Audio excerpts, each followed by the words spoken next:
Hello everybody, this is your social studies video for Tuesday, June 16th.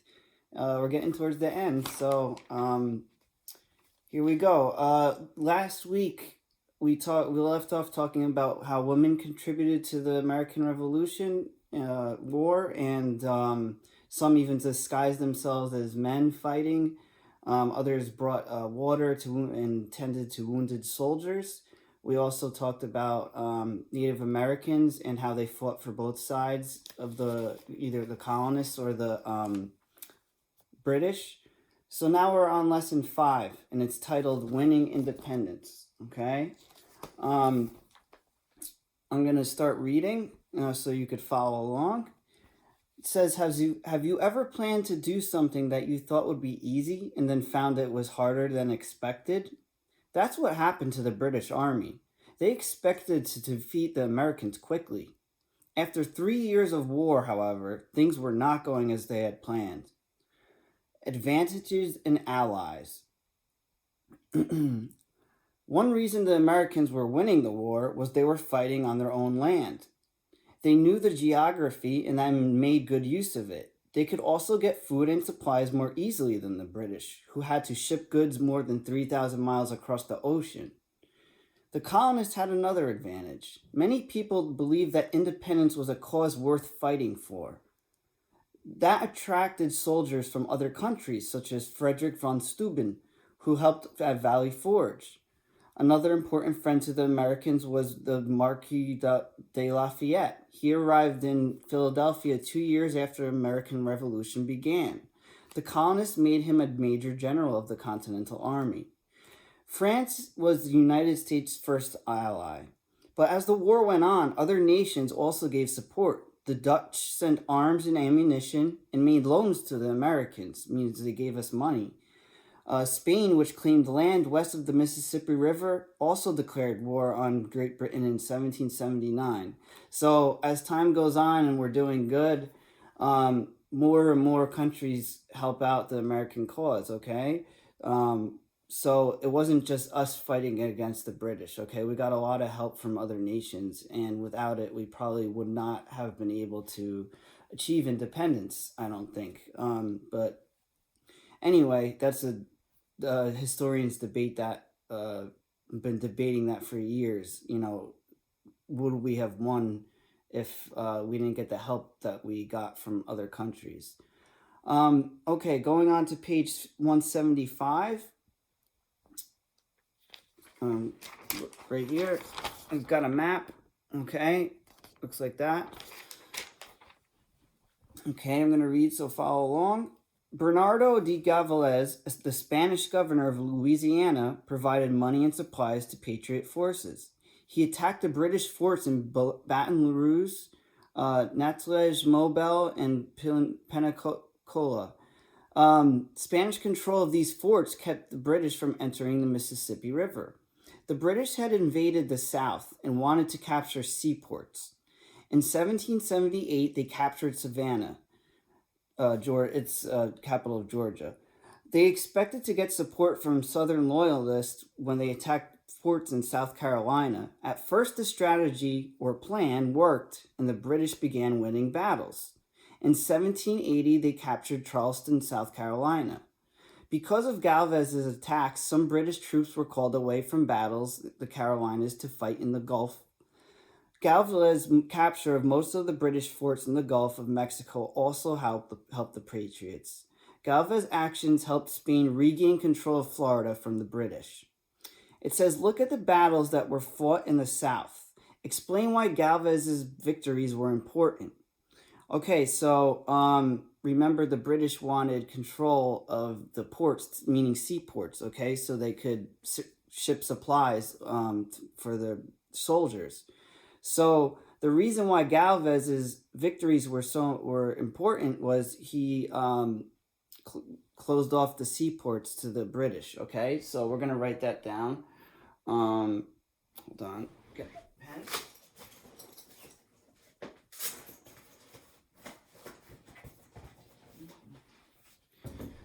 I always forget my pen in these videos. You think I'd remember it. Okay, sorry about that. So, these are the major battles that occurred in the South. Okay, as you can see, it's all along the coast, so the seaports were there. So the reason Galvez's victories were so important, they blocked seaports from the British.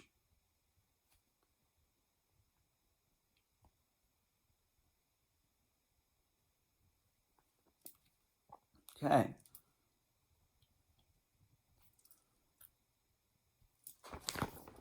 Okay, so they blocked seaports from the British.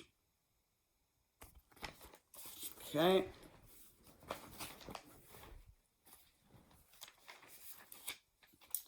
Now we go to page 176. It says the fighting spreads. Loyalists had helped the British gain control of Georgia and South Carolina, but their support was weaker than the British leaders expected. Many Southern farmers were patriots, not loyalists. Francis Martin, and a Southern patriot, became famous for attacking the enemy with only a small group of men. Striking quickly, they retreated into the woods or swamps. These actions earned Marion the nickname Swamp Fox.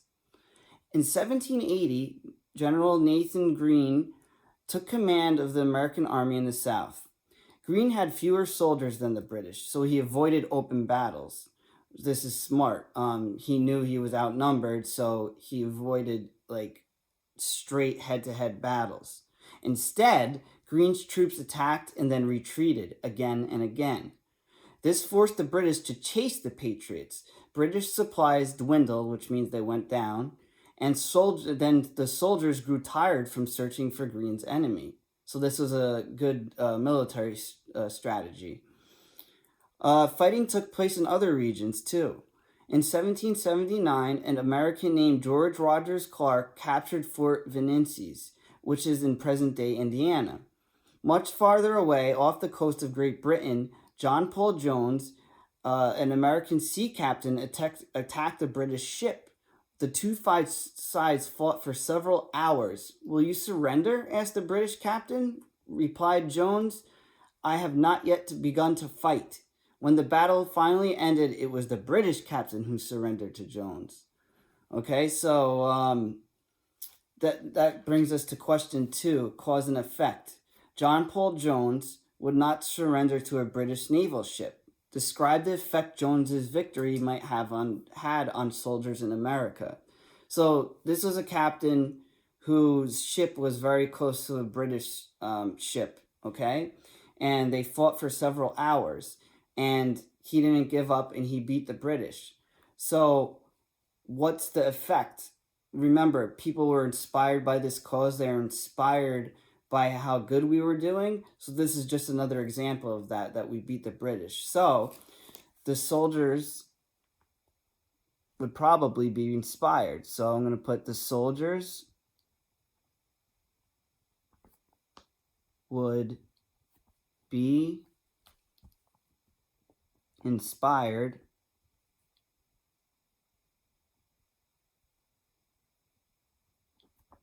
by Jones's victory.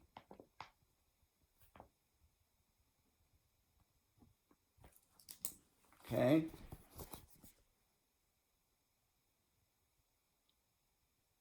Now, the British had the biggest and arguably the most talented naval fleet in the whole world at the time. So for us to beat the British, ship to ship was a major thing, a huge thing. Okay, so moving on to the next topic, and that's on page 177. This is our last page for today.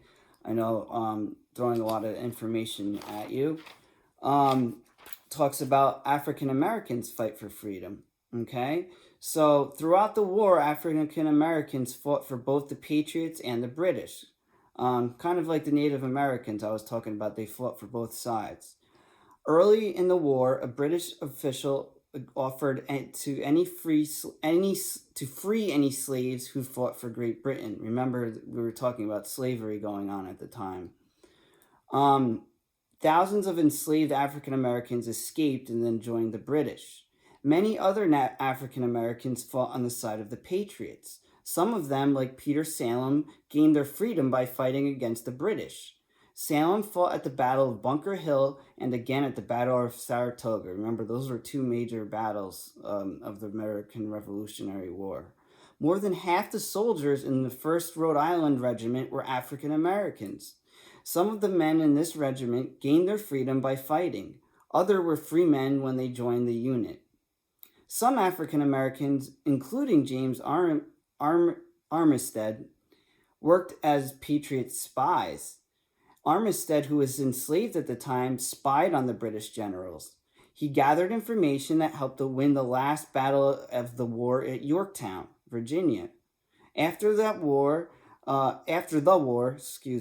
Armistead changed his name to James Armistead Lafayette. This was to honor the Marquis de Lafayette, for whom he had spied, and who helped Armistead obtain his freedom. At the top of the page, you could see the actual letter that General Lafayette, remember this was a French general that was helping us and commanding some of our armies. He wrote a letter to that James Armistead should be freed. So in honor of what he did for him, he changed his name, his last name, to Lafayette. Okay? So number 3, that brings us to question 3. It says, in his letter, Lafayette wrote that Armistead should be freed from slavery. Right? Why do you think Lafayette did this? Okay, so just like the British promised slaves freedom, people on the Patriot side promised slaves freedom. And the reason they did this was to give them an incentive to fight, okay? Like they said, there was some African Americans who were free and joined, by their own choice. Others did it to gain their freedom. So why did Lafayette promise him his freedom and get him his freedom? So he could get his help. It's almost like exchange for his help, he would get him his freedom, okay?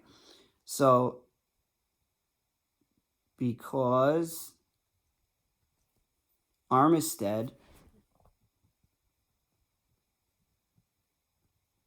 spied for Lafayette,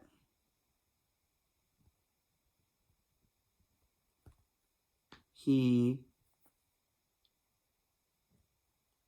gave him his freedom.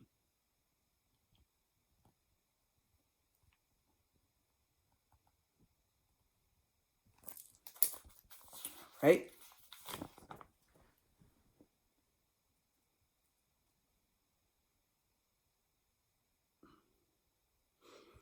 Now, this was pretty significant because this man in this picture, Armistead, James Armistead, he helped gain vital information, which means very important information from the British by spying, and it helped them win the last battle of the war that we actually, we won our freedom, we won our independence. So he played a huge role, and a lot of African Americans played a huge role in our fight for independence to become the United States of America. So these last 2 days, you kind of see how other people besides white males, to be blunt, women, Native Americans, African Americans, people who didn't have the same rights as white males at the time, contributed to the American cause, and without them, and obviously all these other countries that helped us, we wouldn't be where we are today. So I hope you guys enjoyed, and thanks for watching.